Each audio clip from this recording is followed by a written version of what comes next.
In Los Angeles, the war on drugs has so escalated that police last night began using a tank. The chief was inside in command, and a new steel battering ram was at the ready. The target, so-called rock houses, where cocaine diluted and hardened with baking soda is sold. No question it's drastic. We really believe that we cannot tolerate these rock houses in residential neighborhoods like this. They can expect that tank to come right through the side of their building with SWAT people following. Hundreds of dealers have been arrested, and in the last year, 65 cocaine-related murders, thus the tank. My message to all rock dealers is get out of business and get out of town. The story of a man who tried to murder his best friend. At the same time, he was attempting to win his way into Beverly Hills acceptance. This is Michael Harris, a man drug agents describe as a major cocaine trafficker. At the young age of 26, he had already made millions of dollars. These are his roots, the streets of South Central Los Angeles, where he started pushing dope on street corners and hung with a blood street gang called the Bounty Hunters. In the drug world, he is known as Harry-O. Mike Harris was a known entity in our community. You know, he was this guy bigger than life. Harris built an organization that distributed cocaine in California, Arizona, Texas, Michigan, Illinois, Iowa, Indiana, Missouri, Louisiana, Florida, and New York. Investigators say he dealt so much cocaine, major Colombian drug kingpins like Mario Villabona were obliged to deal directly with Harris. But like a mob godfather, Harris sought to legitimize his illicit fortune and gain Beverly Hills respectability. I was not a drug dealer. I was a person who decided to sell drugs. But I also, at another point, decided that I didn't want to do that anymore. So I took those proceeds and invested in various real estate and businesses that turned out to be quite profitable. He was the first African-American ever to produce a Broadway show that was a smash, and it gave Denzel Washington his start. Checkmate was the name of the play. The play opened on Broadway. Many of us African-Americans have been on Broadway, on the screen, out front, singing and dancing. But very few of us have been there as producers. I thought he was an entrepreneur in New York. I had no idea that he was in jail. The first time I met Michael, it was a drug case involving Bo Bennett, Mario Villabona. That trial went and resulted in a number of convictions that went to trial in a federal court. And after that case, Michael, I believe, contacted David Kenner to have him represent him on his appeal. To achieve the massive task of getting me out of prison, it took not just money, but power and the proper timing. At some point, we talked about getting into the entertainment business. A young man by the name of Eric had told me about Suge's background, and that Suge was aware of my background, and that he was somewhat intrigued behind my past, and he had wanted to hook up with me in some form or fashion. But once I found out that Suge was in the entertainment business, which I had been contemplating re-entering, I made the hookup, and we talked on the phone a few times. Well, I asked the question to Suge, what does it actually take? He told me that we could be 50-50 partners for about $1.5 million. What I suggested to David and Suge is that I do not include my name in the corporation, and that these guys could go ahead and do the actual upfront managing and representing of the company. Kenner started off as my guy, watching my back, supposedly, and Lydia was also there to represent my percentage of GF Entertainment, which we decided would be the parent company of Death Row. There was a phone that was in the studio that was reserved for me to call on. And Suge would make it clear to everybody that phone should not be tied up. Because of my situation, it was hard for me to communicate, so the phone could not be busy. The market we're going after, we're mainly for the people. I mean, for us, the West Coast, there's a lot of talent around that guys really don't have the opportunity to have a chance to prove themselves. So for as GF Entertainment goes, with the studio and the films, we're giving all the youngsters the opportunity from all the neighborhoods where basically we haven't forgot where we came from.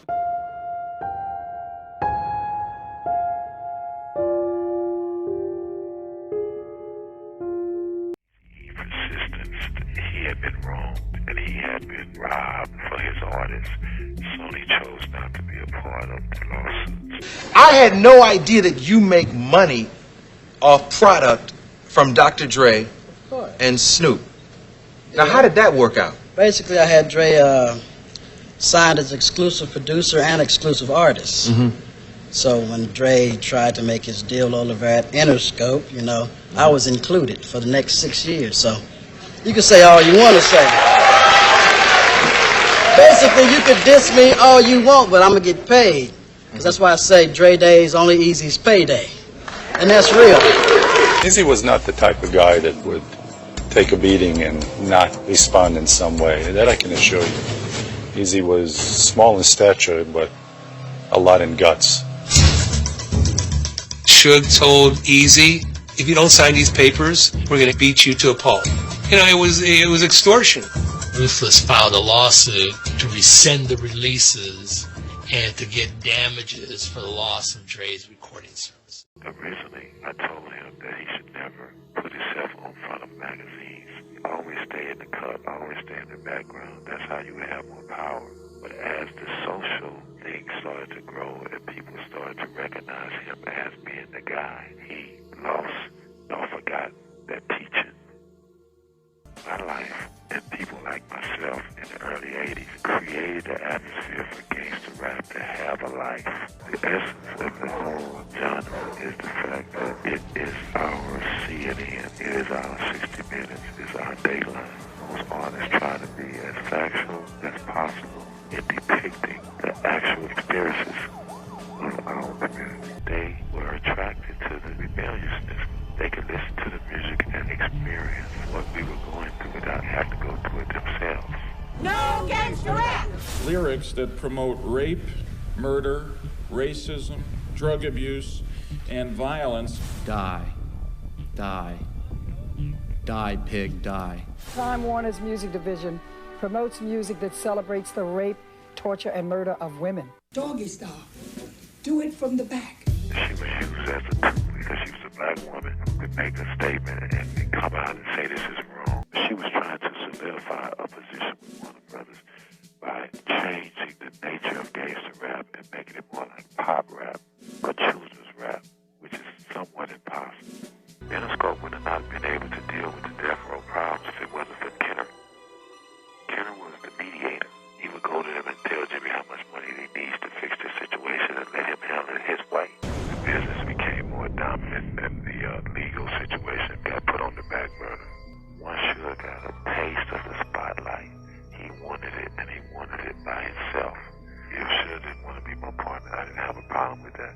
But at least compensate me for my time and the money that I invested. It both crossed me, the person that brought them together. I would send my representative to the office at Interscope to make arrangements to collect. The last meeting I think I had face-to-face with Kenner was when I was going to sue Interscope. He felt that I was right in what I was doing, but the time was wrong. David is as smooth as you want to be and as vicious as you want to be, given the scenario. The problem with individuals who come from the street who are not truly entrenched in that world, they don't understand the rules, and they think that money puts them in a situation where they can control the rules and change the rules.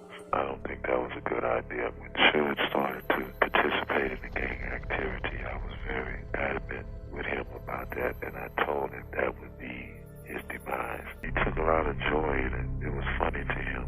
It made him feel good to have that kind of power or to instill that type of fear. Any artists out there want to be an artist and want to stay a star, don't want to have to worry about the executive producer trying to be all in the videos, all on the records, dancing. Come to Death Row. Heard the shots being fired. Pac stood up to try to get in the back seat to get out the way of the shots. That's how he got shot in his hip, which hit one of the bones and traveled to hit his lung. I grabbed him and said, "Get down," and covered him. When I pulled him down, that's when I got shot in my head. So you hit? He said, "I'm hit." So I'm driving like a madman to a hospital. And the first thing he said, laughingly, jokingly, loudly, is, "I need a hospital? You the one shot in the head." Coming up next on the 10 o'clock news, his lyrics, his life reflected a gangster lifestyle. Tonight, Bay Area rapper Tupac Shakur is dead of gunshot wounds. Hundreds line the streets outside a Nation of Islam school. to pay their respects to the slain rapper. The first things I started hearing were rumors that Suge had Tupac shot because Tupac was thinking of leaving the industry. And I started to laugh when I heard that. I said, you know, the problem with this is why would someone like Suge have the shooter shoot across the car so that the bullets would hit him? There are so many different layers to the story, and it's so tragic. Tupac Shakur is one of those kids who was really one of the great creative forces of our ages. He wasn't just a rapper, he was a kid who was really insightful. He has said, I didn't want to go to Vegas anyway. He goes, I almost didn't even come. That day was gonna happen. It was the destiny of his life. He had the thought of not going, but he went because his destiny was to die that next day.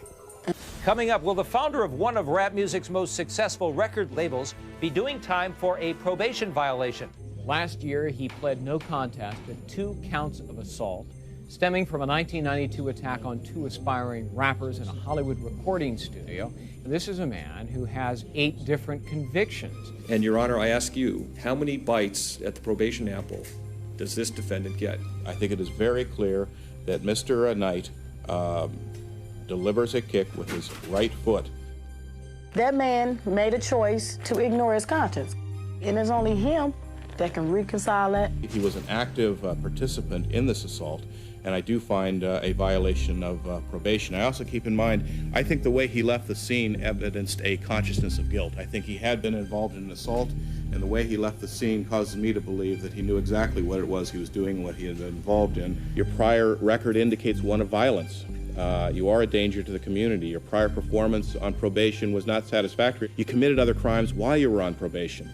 You're not a suitable candidate for probation, in other words, and so therefore probation is denied. I don't think anybody here has any question that if we were dealing with somebody other than Mr. Knight, what we saw in that videotape, first of all, would not be sufficient to constitute a probation violation, and secondly, and most importantly, even if somebody thought it was, it's certainly not the kind of violation or the kind of activity that warrants a 9-year sentence. In my opinion, this is a miscarriage of justice. You got this lawyer, this attorney, this guy who is pretty brilliant. So you know that this isn't a regular attorney. He's got some pull somewhere because he's got somebody from the DA's office involved in this thing. And you're saying to yourself, if all these people involved, all these powerful people, what kind of situation did he set Suge up in? I mean, Dave Kenner was a big man in our business on all levels. And you have to ask yourself, did the money get to him? Did the power get to him? You got to ask yourself, is Suge thinking about this? Is he sitting in jail saying, is this guy really on my side? Suge Knight was and is death row. And for me, without Suge Knight, there is no death row. If Suge has grasped all that has happened to him, I think he could come out and again start up Death Row Records and start a record company that would be more viable than ever. This was a story that wasn't just about a bunch of guys from Compton. It was a story that affected the whole music business and ultimately the business world. It's about empowerment. It's about greed. It's about ego. It's about sex. It's about violence. It's about fame. It's about failure. I mean, you don't get any more American than that. Now, the sad part about this whole thing is that Jimmy Iovine and Ted Fields sold Interscope for $400 million. I still have the article. In the Wall Street Journal, it says, Warner's ups its stake in rap music. So what they were buying was Death Row. They paid $400 million for it. So Jimmy Iovine and Ted Fields got $400 million. Tupac's dead and Suge's in jail. Who's in jail? Mike Harris, Suge Knight. And where's the money? Who controls the money? What happens to the power that all these black folks control? Death Row is the named party in scores of lawsuits over its financial management and mismanagement. With the federal investigation, they're looking into Suge's dealings in Las Vegas. They're looking into his dealings with Michael Harris. At no point in time was my money considered illegal. There was no evidence to prove that I ever participated in money laundering. Michael has an attempted murder charge over his head and a drug case over his head. If the government offered Michael an opportunity to get out of jail to testify against David Kenner or Suge Knight or Andre Young or someone else, there's a good chance that Michael could take it. I don't work